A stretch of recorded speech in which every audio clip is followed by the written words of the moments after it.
So now we come to the honoree portion of the program where we give him an award. George Schlatter has been one of the most original, prolific, and successful producers in television history.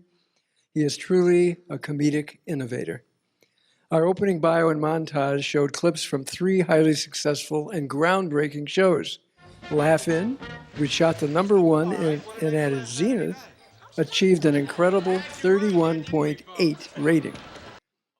He followed that 5-year success with another innovative idea and 5-year success, Real People, and then a 15-year run with the American Comedy Awards. These shows, plus all his other comedy and variety shows and specials, represents a lifetime of success. He has been nominated for 17 Emmys and has won 5, and you will find his star on the Hollywood Walk of Fame. It is with great pleasure to give our Art Gilmore Career Achievement Award to George Schlatter.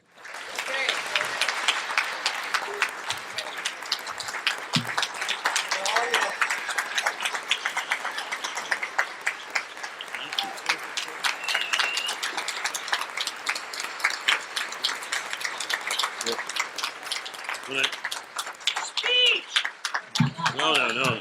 Speech! But I saw you people standing up. I thought for sure you were leaving. And I don't know what to say following this. I had all kinds of notes, but we're going to go way beyond the time period. But there's some of this material, some of these comments that were made require a rebuttal or an explanation. First of all, Jolene's least favorite thing hearing is that I was the bouncer. She said, I don't want to hear that anymore. So we published the fact that I had been an executive in charge of emergency departures. and she was not really thrilled with that either. Now, because my memory is failing along with my eyesight, whatever, I've got to address Bruce Vilanch first. Because it is true, we did have this meeting, and it was Bette Midler, and it was going to be the first big fundraiser. And everybody there had one thing in common except me. And I looked around the room, and so Bruce is sitting at one end of the table, and I'm at the other, and Bruce realizes that I'm a little bit uncomfortable because it was not my group necessarily. So Bruce says, George, do you know why gay people go like this? I said, no, he said, because there's rarely enough room to go like this. Right? So, and that kind of broke the mold, and we continued to do things together up to and including an award for Roseanne. So, but we have shared a number of different adventures, and this is one that'll go down in the books. However, I don't know how to answer all of these people because it's really impossible. I'm glad that AJ is here and her husband because now they know the truth. And some of what was said here this afternoon was true. Not all of it, but some of it was true. This one never met a problem she couldn't make worse. I hired her on the phone. She called me from New York, and I heard this. I wasn't even on the phone. I called him from New York. This is true, and I heard her. Anyhow, I fell in love with the voice. Then when she showed up, it was good. But she showed up doing the worst ventriloquist act I had ever seen. She had a puppet, right? And then, so anyhow, we didn't do a lot of music on Laugh In, but the only music we really did was pretty much with just you. Yeah. And we did the one that you did when you're down and out. Yeah. But then my favorite was when we had you in a maternity gown. Right. And you stood up and sang, right? The things we did last summer, I'll remember all winter long. And the censors almost fainted at that until she sang, you do something to me. And she sang one. We said, well, all right, we'll make up for it. So she came on the next week and sang. You made me love you. You woke me up to do it. So after that, we did one Joanne song every week, and they finally got used to it and just gave up and let her alone. But now then, as you move down, the clip package was a little long, I thought. I've done series that didn't last as long as that clip package. As a matter of fact, most of them didn't last as long as a clip package. But it was cute. Fred, Fred Willard, I saw he was on television. I saw him. I just thought he was the greatest thing ever. And then he did a show with Martin Mull, right? Yeah. And it was wonderful because they had nothing but crazy people on that show, and I fell in love with him. So I said, Fred, I wanted you to come in. He said, what do you want me to do? And I said, I want you to interview these people. And so he came in, and he is such a gentle giant. He's just so adorable, and people love him, and he's so kind and whatever. So the first guy we sent you out to see was the man with the perpetual motion machine. And he had this full garage full of wheels and whip things and all of this stuff. And Fred went and talked to him. And he got to the part about, well, can you turn it on? He says, no, it doesn't work. And now you know why we hired Fred, because he understood that. He said, yes, I understand. Go on. And what does it do when it does work? He said, well, we don't know that yet. And okay. So after that, we would send Fred out on every unbelievable spaceship. Ruthie was the one with the helmet, and he was so gentle with these people because we did do a lot of very eccentric, unusual folks on Real People. Sarah was the most normal one there, which she disproved this afternoon. So, but Fred would sit there, and this enormous, funny puppy who was just everybody loved. So he made everything. We always had trouble with the censors. They were very concerned. Beats the shit. I don't know. So, but Fred could get anything on because they knew he didn't really mean it, you know. And so he appeared to be innocent. Now, Mr. Danza. First time I ever knew about Tony Danza or saw him, whatever. We were doing a show, and we researched him, and I looked back through a bunch of clips, and I saw his first fight. Was it Golden Gloves? It was a professional fight. What were you, 12? No, he's about 16 years old, right? And the announcer says, and there's Tony Danza, and it's whatever, and they'll spar around with each other for a few minutes until they feel each other out. In the meantime, the announcer didn't realize Tony had run across the ring, popped this guy a shot, and knocked him through the ropes. And he then became terrible Tony Danza. And I said, I like this guy, you know? So we started using him on everything, including the Muhammad Ali special. And we sent Tony out to do a boxing routine with a group of 4 boxers. And he called me, he said, are you crazy? These are not boxers, these are felons. I said, what's the matter? He said, Mike Tyson just got convicted. I said, what's that got to do with me? He says, these guys threw a bench through the wall. He said, I'm going to do a number with them. So we got Tony out of there, and then... And so then the next thing the Sammy Davis show? Next thing was the Sammy Davis show, and Tony is a tap dancer. Maybe it's not the first thing on his list of credits, but he does love to tap dance. And so we're now going to do the Sammy Davis tribute, and Tony's going to do a number, which is great. But we didn't realize that his tap dancing was going to follow a performance by Greg Hines. Now, there's one thing you don't want to do with Mr. Danza, and that's upset him. And he came over and said, are you crazy? I'm the only white tap dancer in the world, and I'm going to follow the greatest tap dancer. I said, quiet, Tony, you're making too much noise. No, you're going to disturb the tapping, right? So anyhow, he said, you're on. So he goes out, and still mad at me, ready to kill me, right? And he goes out and danced his face off, and he comes back and he said, I told you I couldn't follow him. Now, this is how, because he took a couple of punches, I think. He now went, while the rest of the show is being taped, he went over and continued to rehearse. You can only take so many punches without something get scrambled. We had another hour to go, and he rehearsed the entire hour left on the show, right? And you did, Ruth. I finally got it right. You did. It was, unfortunately, it was the week after the show was finished, but... That's true as well. But we did, I mean, and he shows up, and he's been a delight ever since, and he's dancing better. But now he's got another, you've had more series than anybody I know. Not as many as you, obviously. Well, yours lasted longer than mine. I hold the record for the shortest television series in the history of television. It was canceled after the first 20 minutes. Not good. Huh? Yeah, it's the name of the show is Turn On. Don't look it up because we've tried to get it off everywhere we could. And but Sarah is like just a delight. we were doing this show, and imagine before anybody knew about reality television and the new cameras that they had and the new technology. So I called Sarah and I said, we want you to do this show. And she said, great. So she comes in and we start taping these things. And it was really talking to very eccentric people. Some of them were weird.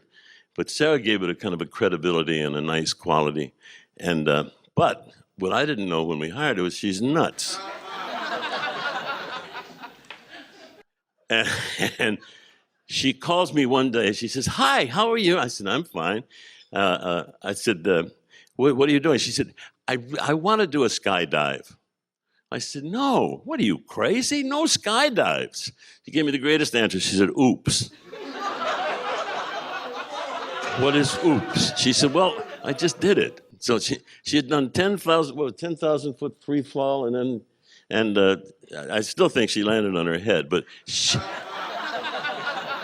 that was such a surprise for me. I mean, but anyway, she then went out, and people loved her. We kept her on the ground after that. But one thing we sent, whenever it was really an impossible situation, Sarah would go out. We sent her out to interview two miners, a man and a woman that lived way out in the desert, that had lived together for a long time, and they were both deaf. And she was interviewing the two of them, and they were answering her but could never hear the questions. And it was a delightful performance because she's looking back and forth like this, as if they can hear her. And it was one of my favorite pieces, and we had a lot of favorite pieces with you. The Pony Express ride. She called one time from Hawaii, and she said, hi, Chief, what are you doing? I said, I'm just here. I said, when are you coming home? She said, well, I'm not going to be right back. I said, okay, where are you? She said, Nome. What the? She'd heard about somebody in Nome, and so you went up there, and we got a hell of a story. But it was always a surprise with Sarah, and people loved her because she appeared, which we've disproved tonight, she appeared to be harmless. And I'll tell you, it made her a little nervous when she saw a priest sitting down here. Are you okay, pal? Okay, is it a priest or what? I think that's Harry Morgan. Oh, okay. Well, anyhow, I'm sorry if anything up here upset you, but this has been a real experience for me. And it's strangely enough, I don't want to get serious on you, but we live in very troubled times right now. We have things going on politically that are very disturbing. It seems to me that nobody really seems to appreciate the language and have a sense of humor. And I don't want to bore you with this, but I reflect back to a relationship I had with Ronald Reagan. And strangely, we did not agree politically at all, but I enjoyed a relationship with him. And I just want to share a little bit of this with you. When I started out, I was with MCA, and I left MCA, and I began booking the shows at the Frontier Hotel in Las Vegas, which was run by some interesting guys. And Lou Wasserman called me, and he said, hi, George, this is Lou Wasserman. I said, hi, Mr. Wasserman. He said, call me Lou. And I thought, oh, this is not going to be good. So he said, I want you to book Ronald Reagan. What? I want you to book Ronald Reagan into the Frontier. I said, but Mr. Wasserman, he doesn't do anything. He said, call me Lou, and that's your problem. So I had two problems, calling him Lou, and Ronald Reagan didn't do it. I said, what? So he said, well, work something. So we took an act, we stole an act, and we put Ronald Reagan in the middle of this act. It was called the Continentals, and they came out and they did things as dishwashers and whatever, and it was terrible. It was the worst thing. But I remember that Ronald Reagan had done a movie with a chimpanzee called Bedtime for Bonzo. And there was an act called The Marquis Family. Maybe you saw him on The Benny Show. 5 adorable chimpanzees who were almost human. So I booked them as the opening act on Ronald Reagan, which is okay, except in their contract, they had it written that they could do 20 minutes, not 19, not 21, 20 minutes. That's how long the act ran. And Ronald Reagan's act ran about an hour and 10 minutes. And I said, to Mr. Kozlov, the show's going to run a little longer. And he said, no, it's not. So I said to the Marquis family, I said, we have to cut some time. He says, hello, mate. These are gorillas. These are not actors. You say cut a number or something. These are gorillas. They do 29 minutes, and that's it. Then they come back, and they do another 20 minutes. So I go back to Mr. Reagan. I said, we have to cut. He said, I'm not going to cut anything. I said to Jake, he said, no. So I now say, okay, Jane, your commitment is to do 20 minutes. It doesn't say where. says in the hotel. So you're going to do the first 10 minutes in the band room to the wall. So now here's 5 chimpanzees performing their act to a brick wall. And they feel a little put off by this, but it's 3 or 4 nights, they've got it down pretty good. They do their tricks, and now open the door and they go out on stage. So about the 4th night, this big gorilla guard comes. He says, Mr. Reagan has some friends who are late. Hold the show. I said, wait a minute, I got 5 chimps here. That's what they do. They do it twice a night, but they don't stop and go. So there's nothing to do. So I closed the door, locked the door, and the chimps are now in the band room performing the rest of the act. And finally the guard comes. He says, okay, go. And what? So I open the door, and these 5 chimpanzee gorillas are out on stage. They're running around the room, and they're on tricycles, and they're swinging in the lights and whatever. And it's absolute pandemonium, and the audience is crazy. So we finally get them locked up. I'm coming to the point of the story. We finally get them locked up, and I'm like this. And so guard comes, Mr. Kozlov wants to see you. I said, Jake, I'm sorry, I can fix it. It'll never happen again. He says, shut up. He said, that's the funniest thing I ever saw. He said, have the chimps just do that.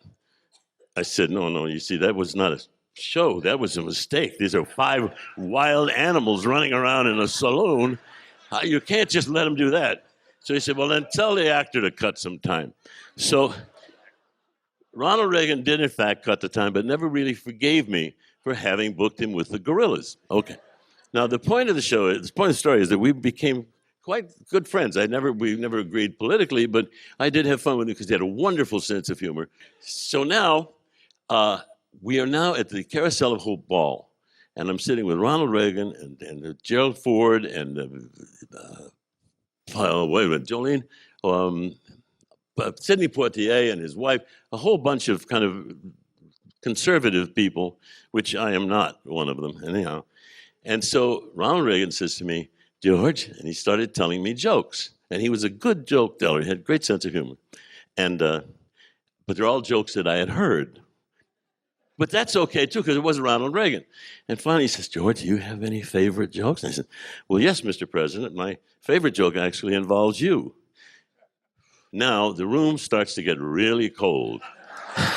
What was that? I said, well, the story I heard was that you had a meeting with Mr. Gorbachev. Yes, I did. And at the end of the meeting, you said, and the meeting went well. Yes, the meeting went very well. I said, at the end of the meeting, you said, is there anything you can do for him? Is there anything you could take home?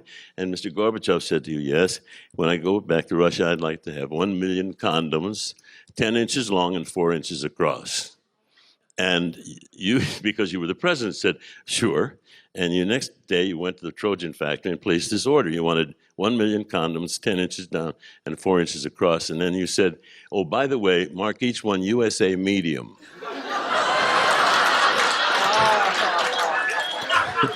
Anyway, I don't remember ever having as much fun as I had today with my clothes on. I mean, this was a kick. Is that Chris Beard? Yes, I could hear him. Okay. Anyhow, it's been a wonderful life, and today is a highlight, and I want to thank you all very, very much for allowing me to come here. See you again next year. Thank you.